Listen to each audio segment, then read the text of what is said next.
بہت سارے اندھیرے انسان کی زندگی میں ہوتے ہیں، بہت سارے۔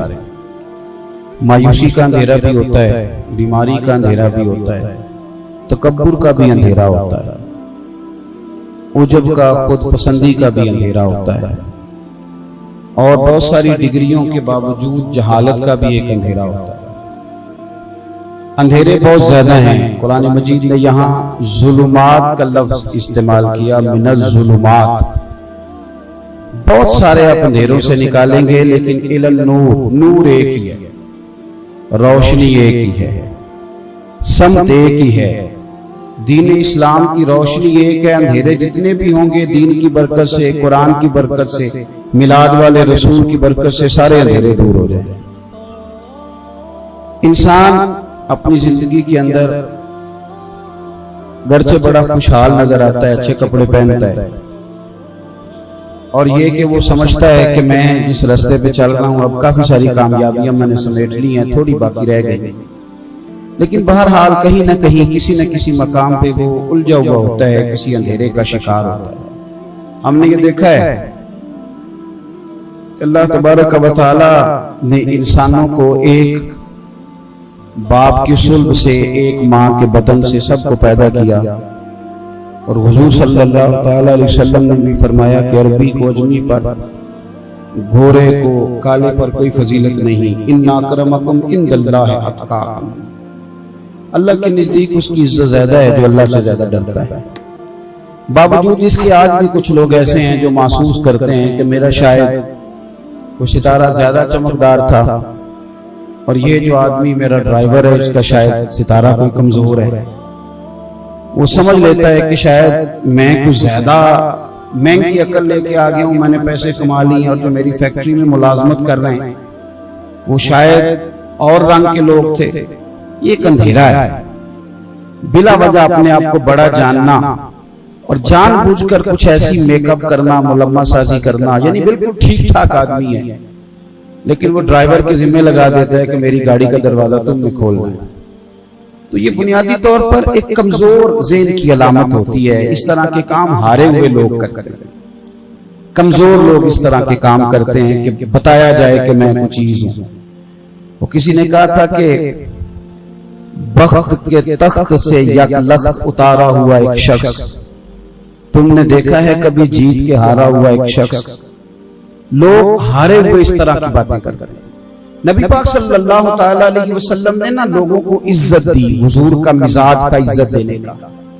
حضرت بلال حبشی رضی اللہ تعالیٰ عنہ کا رنگ مبارک کالا تھا، تو حضرت ابو ذر غفاری رضی اللہ تعالیٰ عنہ نے ایک دفعہ انہیں حبشن کا بیٹا کہہ دیا۔ بنو غفار ایک بہت بڑا قبیلہ تھا، مالدار لوگ تھے، کاروباری لوگ تھے، جائیدادوں والے تھے، بہت سارے اونٹ رکھتے تھے۔ ظاہر حضرت بلال کالے تھے، اہل حبش میں سے تھے، اور جناب بلال حبشی رضی اللہ تعالیٰ عنہ زیادہ پڑھے لکھے بھی نہیں تھے، کیونکہ باپ دادا سے غلام چلے آ رہے تھے۔ تو حبشن کا بیٹا کہہ دیا، بات سادی سی تھی، اور حضور دونوں کو بٹھا کے صلح کرا دیتے، بات ختم ہو جاتی، پر نبی پاک صلی اللہ علیہ وسلم نے باقاعدہ واز فرمایا اور سب لوگوں کے بیچ بات کی، اگرچہ نام نہیں لیا۔ کریم رسول فرمانے لگے تمہیں کیا ہو گیا ہے؟ کلمہ پڑھنے کے باوجود جہالت جیسی باتیں کرتے ہو؟ آج پھر کسی نے بلال سے کہا ہے کہ وہ حبشن کا بیٹا ہے، تمہارے اندر ابھی تک جہالیت کی وہ بھو پائی جاتی ہے جو کہ نہ ہونا چاہیے تھی۔ حضرت ابو ذر غفاری کہتے ہیں باقی تو سارے ایک دوسرے کا منہ دیکھ رہے تھے کہ کس کی بات ہو رہی ہے، پر میں تو سمجھ رہا تھا۔ فرماتے میں جلدی سے اٹھا، سیدنا بلال حبشی کے پاس گیا، اور میں جا کر ان کے پاس ان کے سامنے بیٹھ گیا۔ میں نے کہا وہ حبشن کے بیٹے تو اپنا پیر اٹھا اور میرے چہرے پہ رکھ، میں لوگوں کو بتاؤں کہ جب اسلام کی روشنی پھیل جاتی ہے تو پھر حبشن کے بیٹے کو بھی اللہ بڑی عزت عطا فرما دیتا ہے۔ یہ کمزوری ہے، اس کمزوری سے نکلنا چاہیے۔ ایک کمزوری اور بڑی تیزی کے ساتھ آج ہماری طبیعتوں میں جگہ پکڑ رہی ہے، تیزی کے ساتھ۔ دولت مند ہو جانا خدا کا فضل ہے، اور یہ خالص اللہ کا فضل ہے۔ اگر بہت زیادہ مشقت کرنے سے لوگ دولت مند ہو سکتے تو پھر جو سارا دن کدال چلاتے ہیں وہ زیادہ مالدار ہوتے ہیں، لیکن ہمارے ہاں لوگ دولت کمانے کے بعد اسے اپنا حق سمجھ لیتے ہیں، اور یہ کہ وہ محسوس کرتے ہیں کہ میرا اس پر قبضہ ہے، اور کچھ ایسے پروگرام بھی ترتیب دیتے ہیں، کچھ ایسی ذہن سازی بھی کر لیتے ہیں جو ان کے اخلاق کے لیے نقصان دہ ہوتی ہے۔ مثلا آپ کو عادت پڑ گیا نا اپنا دکھانے کی، تو پھر آپ دنیا کے بے سکون آدمی ہیں۔ میں نے مسجد محفلوں میں دیکھا ہے کہ جس بندے کو اسٹیج پہ بیٹھنے کی عادت پڑ جاتی ہے، وہ بیچارہ پیچھے بیٹھ جائے نا، کبھی بیٹھنا پڑ جائے تو وہ اسٹیج سیکرٹری کو گردن اونچی کر کر کے دکھاتا ہے کہ میں آ گیا ہوں، تیری مہربانی مجھے آگے بلا لے۔ عادت پڑ جاتی ہے، یہ چیز بے چین رکھتی ہے۔ لیکن جو لوگ اللہ تبارک و تعالی جن کو دولت دیتا ہے سکون کی، قرار کی، پھر انہیں اپنا آپ دکھانا نہیں پڑتا، انہیں کوئی لمبے چوڑے سٹیٹس نہیں لگانے پڑتے، انہیں مطلب جلدی سے آگے بڑھ کے اپنا کارڈ نہیں دینا پڑتا، انہیں محسوس نہیں کرانا پڑتا کہ میں کوئی چیز ہوں۔ اللہ جب کسی کو عزت دیتا ہے تو مخلوق کے دلوں میں خود اس کی محبت پیدا فرما دیتا ہے۔ پھر یہ ایک مفت کا تکلف ہے کہ مجھے بھی جان لو، ذرا میرا بھی نام لے لو، اور میرا بھی تھوڑی، اور یہ چیز گھن کی طرح کھاتی ہے بندے۔ دولت مند ہونا اللہ کا فضل ہے، اسے فضل ہی سمجھنا چاہیے۔ صحابہ کرام میں امیر ترین شخصیت ہے حضرت عبد الرحمن ابن عوف رضی اللہ تعالیٰ، اور دولت ان کی اتنی پاک صاف تھی کہ میرے نبی پاک صلی اللہ علیہ وسلم نے ان کے پیچھے نماز بھی ادا فرمائی، یعنی حضور کا نماز ان کے پیچھے پڑھ لینا یہ بتلاتا ہے کہ کتنی شستہ صاف کمائی والا آدمی تو تھے سب سے امیر۔ اور عشرہ مبشرہ صحابہ میں شامل ہے جناب عبد الرحمن ابن عوف۔ صحیح بخاری میں موجود ہے کہ فجر کی نماز انہوں نے نبی پاک صلی اللہ علیہ وسلم کے ساتھ پڑھی، اور نماز کی تکمیل پر ان کے سفید کرتے کو ایک زرد رنگ کا داغ لگا ہوا تھا، تو کریم رسول صلی اللہ علیہ وسلم نے پوچھا کہ یہ کیا ہے؟ اتنا امیر آدمی، یہاں تو شاید امیر کو رسم چھوڑ دے، اب غریب کو رسم بھی نہیں چھوڑتا، اس نے سارا قرضہ اٹھا کے کام کرنا پر کرنا سارا کچھ ہے، وہ چھوڑنا نہیں، لیکن جو دین کی روشنی ہے وہ بندے کا دل ٹھنڈا کر دیتی، پھر وہ آرام میں آ جاتا۔ حضرت بریلوی فرماتے ہیں کہ اے عشق تیرے صدقے جلنے سے چھٹے سستے، جو آگ بجھا دے گی تو نے وہ آگ لگائی، باقی ٹھنڈی ہو گئی ساری آگ۔ اب ہمارے پاس آگ ہے تو حضور کی محبت کی آگ، باقی ٹھنڈی ہو گئی آگ۔ تو صبح کی نماز انہوں نے حضور کے پیچھے ادا کی، تو سفید کرتے کو زرد رنگ کا داغ تھا۔ تکمیل نماز پر اللہ کے پیارے حبیب صلی اللہ علیہ وسلم نے فرمایا کہ عبد الرحمن یہ دھبا کاہے کا ہے تمہارے بدن کپڑوں پر؟ اتنا امیر آدمی کہ تمام صحابہ سے زیادہ دولت اللہ نے عطا فرمائی۔ تو عرض کرنے لگے حضور میں نے نا کل نکاح کیا ہے، تو میں نے خوشبو لگائی تھی تو اس کا نشان رہ گیا، یعنی اتنے بڑے آدمی کی شادی گزر گئی اور مدینے میں کسی کو پتہ بھی نہیں چلا، حتیٰ کہ سرکار کو بھی انہوں نے بظاہر دعوت نہیں دی۔ اب حضور نے نہیں فرمایا تو انہیں بلایا ہی نہیں، تو حضور نے کیا فرمایا؟ حضور فرمانے لگے ولیمہ ضرور کر لینا، چاہے ایک بکری کا بچہ ہی ذبح کر لینا، تو آپ سکون میں آئیں گے جب شریعت پر عمل کریں گے، آپ کا دل اللہ ٹھنڈا کر دے، آپ کو آسودگی نصیب ہو، آپ محسوس کریں گے کہ بہت سارے اندھیرے ویسے ہی چھٹ گئے۔ دین راحت دیتا ہے، سکون دیتا ہے انسان کے لیے۔ باتیں جو کہ میں نے کہا تھا زیادہ نہیں کرنی، وقت عشاء بھی قریب ہے، اور مجھے یوں محسوس ہوتا ہے کہ کھانے کے بعد آپ حضرات عشاء پڑھیں گے، اور پھر یہ کہ اس میں وقت بھی ہونا چاہیے۔ میں بس بات ختم کرنے لگا ہوں، اور میں نے ملک صاحب سے وعدہ یہ کیا تھا کہ میں نماز مغرب پڑھ کے آؤں گا، کچھ مصروفیات ایسی تھی، بہرحال بات تو ایک بھی کافی ہوتی ہے سمجھنے کے لیے۔ حضرت انس بن مالک کی روایت ہے، اور یہ روایت بھی بخاری میں۔ ہمارے ہاں آپ یقین کریں، ابھی میں آ رہا تھا، یہ دو گارڈ میرے ساتھ مل گئے، اللہ تعالیٰ ان کو جزائے خیر دے، رستے کا نہیں پتہ تھا یہ لے آئے، ہمارے میزبان نے بندوبست کرایا تھا، لیکن میں گارڈوں کے بیچ چلتے بڑا ڈرتا ہوں، اس لیے کہ جس کو کوئی خطرہ نہ اسے بھی مفت کا خطرہ محسوس ہونے لگا بھئی یہ تو شاید کوئی معاملہ ہے۔ تو حضرت اب لوگوں کو شوق ہے کہ ذرا تھوڑا سا نا یہ ہٹو بچو ہو تو مزہ بڑا آتا ہے، اور میرے ملک میں تو پتہ نہیں کوئی بیماری ہے پروٹوکول کی، یعنی کوئی بھی بندہ سڑک پہ چڑھ گیا ہے بیچارہ، شاید اس کو جانتے بھی نہیں پنجاب والے، وہ سندھ کا صوبائی وزیر ہے، لیکن وہ بڑے مزے میں ہے کہ مجھے پروٹوکول مل گیا، حالانکہ اسے یہ نہیں پتا کہ جو پنجاب پولیس تمہیں آج پروٹوکول دے رہی ہے، ہو سکتا ہے حکومت گزرنے کے بعد یہ تمہیں گرفتار کرنے بھی آ جائے، لیکن اس وقت جھوٹی تسلیاں، طفل تسلیاں، وہ ہمارے درویش گزرے ہیں کھڑی شریف میں تو وہ کہا کرتے تھے جتن جتن تے ہر کوئی کھیڑے، تو ہارن کھیڑ فقیرہ، اوہ جتن دا مل کوڈی پیندہ ہی ہارن دا مل ہیرا۔ ہر وقت اس شوق میں رہنا کہ ہٹو بچو، اور میں نے دیکھا ہے کہ اب تو پیروں کا پروٹوکول بھی بڑی حدود پہ چلا گیا، اب تو وہ بھی روڈ پہ چڑھ گئے تو وہاں بھی لکھا ہوتا ہے شاندار استقبال۔ فقیر کا کیا معاملہ استقبال، اس کیا لینا دینا ان کا، عام دام برسر مطلب، بات ختم کرتا ہوں۔ حضرت انس بن مالک کہتے ہیں ایک بندہ حضور کی بارگاہ میں آیا تو ہم چونکہ بڑے مؤدب بیٹھے تھے، اس طرح بیٹھے تھے کہ جیسے سروں پہ پرندے ہیں، تو فرمانے لگے کہ وہ آیا کیونکہ غریب آدمی تھا، تو غریب بیچارہ ڈرا رہتا ہے، وہ تو بڑا گیٹ دیکھ کے بھی ڈر جاتا ہے، وہ تو کوئی بڑی زبردست مارکی میں کبھی آ جائے تو بیچارہ وہاں بھی ڈر جاتا ہے۔ حالانکہ غریبوں کو یہ ڈر نکالنا چاہیے۔ کسی شاعر نے کہا تھا کہ حالات کے سہمے ہوئے لوگوں کو بتا دو، حالات بدل جاتے ہیں ایک جیسے نہیں رہتے۔ توجہ کریں جی، بات ختم کرنے لگا۔ حضرت انس بن مالک کہتے ہیں وہ شخص آیا اور حضور کے سامنے کھڑا ہوا تو کانپنے لگا، تو نبی پاک صلی اللہ علیہ وسلم نے اس کو تھپکی دی، حضور نے فرمایا کیوں کانپتا ہے؟ کہنے لگا میں غریب آدمی ہوں، بادشاہوں سے ملنے کے مجھے آداب نہیں آتے۔ تو عرب کے سربراہان کا یہ حال ہے کہ کوئی بات ناگوار گزرے تو درے بھی مرواتے ہیں، تو کانپ رہا ہوں کہ کوئی ایسی بات نہ ہو جائے اور ناراض ہو جائے۔ حضرت انس کہتے ہیں بات کہاں اس نے کی اور پہنچ کہاں گئی؟ حضور تو رونے لگے، اتنا روئے کہ گھٹنوں کے بل بیٹھ گئے، اور پھر کریم محبوب فرمانے لگے نام بھائی، تو کسی بادشاہ کے پاس نہیں آیا، تو اس بیٹے کے پاس آیا ہے، تو اس بیٹے کے پاس آیا ہے، تو اس بیٹے کے پاس آیا ہے جس کی ماں کھجور کے خشک ٹکڑے کھا کے بھی گزارا کر لیتی۔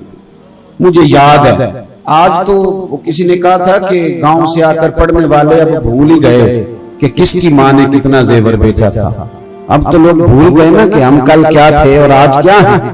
اس لیے اقبال نے کہا تھا کہ اپنے من میں ڈوب کر پا جا سراغ زندگی، چل تو اگر میرا نہیں بنتا نہ بن اپنا تو بن، اپنے ساتھ ہی وفادار ہو جا۔ تو بھائی حضور نے ہمیں بتایا ہے کہ تم اگر زمین پہ چلو گے تو زمین والوں سے رشتہ صحیح رہے گا، اور اگر اڑنے کا پروگرام بنا لو گے تو پھر زمین والوں سے رشتے ختم ہونے شروع ہو جائیں گے۔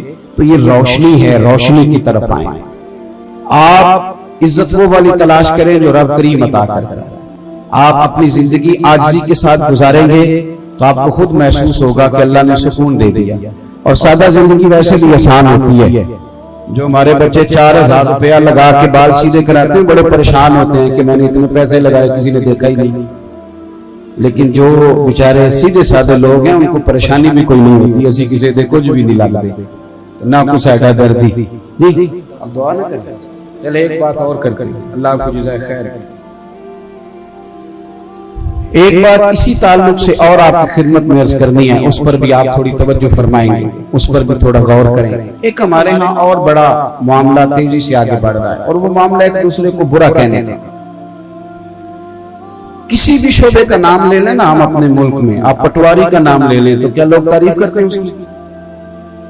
پولیس والے کی، مولوی صاحب کی، پیر صاحب کی، تاجر کی، یعنی ہم نے نا اپنا سارا ملک بدنام کر لیا، سیاستدان کی، یعنی کوئی بندہ بھی ٹھیک نہیں، یہ تو ہو ہی نہیں سکتا، اس لیے کہ حضور کی حدیث ترمذی میں موجود ہے، نبی پاک صلی اللہ علیہ وسلم نے فرمایا میری ساری امت کبھی گمراہی پر جمع نہیں ہوگی، یعنی یہ ہو ہی نہیں سکتا سارے لوگ برے ہو جائیں۔ ہمارا معاملہ یہ ہے کہ آپ کسی کی بھی، اور سب نے ایک دوسرے کے بارے میں کہانیاں بنا لی، سب نے، یعنی آپ نے نام لیا یہ بندہ کہاں کا کہ لاہور کا، کندے نہ بولے بچے آج لاہور، یہ بڑے ڈاڈے ہوئے، تو گجرانوالہ والے سارے ولی اللہ ہوتے ہیں۔ تو ان سے ملے، میں تھا ہری پور ہزارہ کے قریب ایک جگہ پہ، تو ایک صاحب مجھے کہنے لگے کھائیں گجرانوالہ کے لوگ تو کھاتے ہی بڑا، یعنی آپ نے ہر شہر کے لیے، ہر قوم کے لیے ہر ایک الگ کہانی بنا لی، اور ہر محکمے کے لیے غلط بات سوچ لی ہے۔ ایسا قرآن مجید نے فرمایا یا ایھا الذین آمنوا اجتنبوا کثیرا من الظن ان بعض الظن اثم، فرمایا ایمان والو بہت ساری بری سوچوں سے بچو، بعض گمان بھی گناہ ہے۔ اور صحیح مسلم میں حدیث ہے، حضور نے فرمایا بدگمانی بہت بڑا جھوٹ ہے۔ آپ نے کس طرح کسی بندے کے بارے میں، سارے محکمے کے بارے میں سوچ لیا۔ میں برطانیہ میں تھا تو مجھے ایک صاحب کہنے لگے پاکستان کا بڑا برا حال ہے، مولوی بھی برے، فلانے بھی برے، سیاستدان کوٹ کے کھا گئے، اس نے یہ کر، وہ میں نے کہا آپ دور بیٹھے ہیں، آپ کو کیا پتا ہو، میرے وطن کا یہ حال نہیں ہے اللہ کے فضل سے۔ یہ تو تھوڑا عرصہ پہلے سیلاب آیا تھا تو جس بیٹی بیچاری نے سلائی مشین پر بیٹھ کے اپنا جہیز خود بنایا تھا نا، اس نے بھی اپنے ابا سے کہا تھا کہ یہ آپ سیلاب والوں کو دے دیں، میں 3 کپڑوں میں رخصت ہو جاؤں۔ میری ملت کا وہ جوان جو آپ کا بڑا شرارتی نظر آتا ہے اور بازار بڑا برا نظر آتا ہے، یہاں آج ایک بزرگ کو خون کی 1 بوتل کی ضرورت ہوتی ہے تو 14 نوجوان لائن میں کھڑے ہوئے۔ کس نے آپ کو کہہ دیا کہ یہ دھرتی بری ہے؟ کس نے کہہ دیا؟ سیاستدانوں نے کچھ کیا ہے تو کچھ نہ کچھ نظام چل رہا ہے نا، علماء کچھ پڑھاتے ہیں تو ہر مسجد میں جمعہ ہو رہا ہے نا، ہر جگہ نماز ہو رہی ہے، تراویحوں میں حافظ زیادہ ہوتے ہیں، مسجدیں تھوڑی ہوتی، علماء کچھ نہیں کر رہے، مشائخ کچھ نہیں کر رہے، کس طرح پیر سارے غلط ہو سکتے ہیں؟ یہ ممکن ہی نہیں ہے۔ تو ہم نے یہ کیا کہ تیزی سے بدگمانی پھیلائی اور اس نے ہمارا نقصان کیا۔ میرے رسول کائنات صلی اللہ علیہ وسلم نے ہمیں اچھا سوچنے کا مشورہ دیا۔ اور آپ کو بتاؤں پاکستان میں ڈپریشن کے مریضوں کی تعداد اب 65% ہے۔ یہ کووڈ 19 کے بعد 65% ہو گئے ڈپریشن کے مریض۔ اور آپ ٹینشن کے، نفسیات کے کسی ڈاکٹر کے پاس جائیں، سب سے پہلے مشورہ دیتا ہے اچھا سوچا کرو۔ اور اچھا سوچے کیسے؟ ہمارا تو ذہن بن گیا کہ صرف میں ٹھیک ہوں، حالانکہ یہ ہو سکتا، یہ ممکن نہیں۔ حضرت شیخ بشر حافی رحمت اللہ علیہ بغداد میں ننگے پاؤں چلتے تھے، تو بغداد کا ایک تاجر کہتا ہے کہ سارا شہر عزت کرتا تھا، حالانکہ جانور بھی گوبر نہیں کرتے تھے، وہ ننگے پیر چلتے تھے، لیکن مجھے نہیں بابا اچھا لگتا تھا۔ بھی آپ کو کیوں نہیں اچھا لگتا؟ کہنے لگے وہ جمعے والا دن صرف فرض پڑھتے تھے اور باقی نماز کے لیے چلے جاتے تھے۔ مسجد میں کون سی نماز ضروری ہے؟ باقی جو جہاں مرضی پڑھے۔ تو مجھے لوگوں نے سمجھایا کہ یار جب وہ جماعت سے نماز پڑھتے ہیں تو تمہیں کیا مسئلہ؟ ایک دن میں نے کہا چلو میں دیکھ ہی لوں بابا جاتا کہاں ہے۔ فرماتے ہیں وہ تاجر کہتے ہیں کہ میں نے جمعہ حضرت کے ساتھ پڑھا اور جب وہ فٹافٹ فرضوں کے بعد نکلے تو میں پیچھے ہو لیا۔ ایک دکان سے انہوں نے نان خریدے تو میں نے کہا مولانا کو بھوک نے ستایا تھا، اس لیے یہ جلدی آ گئے، سنن اور نفل پڑھے نہیں۔ تھوڑا آگے بڑھے تو انہوں نے ایک ہوٹل سے کباب لیے تو میں نے پھر کہا کہ ان کی عمر دیکھو اور ذائقے دیکھو۔ کہتے ہیں وہ جنگل کی طرف مڑے تو میں نے پھر کہا کہ اب بابا نا مریدوں سے چھپ کے یہاں سبزے پہ بیٹھ کے کھائے گا۔ لیکن تھوڑا سا وہ آگے بڑھے تو ایک مکان آیا، اس کی کنڈی انہوں نے خود اپنے ہاتھ سے کھولی اور سامنے جو میری نظر پڑی تو ایک فالج کے مریض بابا جی لیٹے تھے، ان کے منہ سے رطوبتیں نکل رہی تھی۔ شیخ بشر حافی نے جلدی سے وہ کھانا رکھا اور پھر دوڑ کے پیالے سے پانی، مٹکے سے پانی پیالے میں ڈالا اور پھر اپنی پگڑی کا پلو کھول کے بھگو کے پہلے بابے کا منہ دھویا اور پھر پہلا لقمہ ان کے منہ میں ڈال کے کہنے لگے معاف کرنا، جمعہ تھا، آنے میں دیر ہو گئی، ابھی تو میں نے سنتیں اور نفل بھی پڑھنے ہیں۔ وہ تاجر کہتے باہر کھڑا تھا، میری تو چیخ ہی نکل گئی، یہ کیا معاملہ ہوا؟ اب وہ مریض بولے بابا جی، کہنے لگے بشر بس کر یار، 14 سال ہو گئے تو روز میری روٹی لے کے آتا ہے، اب تو میرے اپنے بھی مجھے چھوڑ گئے، تو کب تک آتا رہے گا؟ تو حضرت بشر حافی فرمانے لگے یہ سارے اللہ کے بندے جو میری عزت کرتے ہیں تو یہ میری کوئی عبادتوں ریاضتوں سے نہیں کرتے، میں تیری خدمت کرتا ہوں تو رب نے لوگوں کے دلوں میں میری محبت پیدا کر دی۔ وہ بھائی کچھ تو مجبوریاں رہی ہوں گی، یوں ہی کوئی بے وفا نہیں ہوتا۔ وہ تاجر کہتا ہے جب حضرت باہر آئے تو میں گلے لگ کے رویا، میں نے کہا حضور جس بات کو میں آپ کا نقص سمجھتا تھا وہ تو آپ کی سب سے بڑی خوبی نکل گئی، مہربانی فرمائیں اچھا سوچے، بھلا سوچے، خیر کا سوچے، کسی بھی بندے کی ضرورت تھی تو میرے اللہ نے اسے پیدا فرمایا۔ مالک نے کوئی چیز بھی عبث پیدا تو ہمیں کیوں لوگ فضول نظر آتا، ہمیں کیوں لوگوں میں اتنے عیب دکھائی دیتے ہیں؟ اس لیے اپنی سوچوں کو وضو سے رکھیں، ارادوں کو وضو سے رکھیں،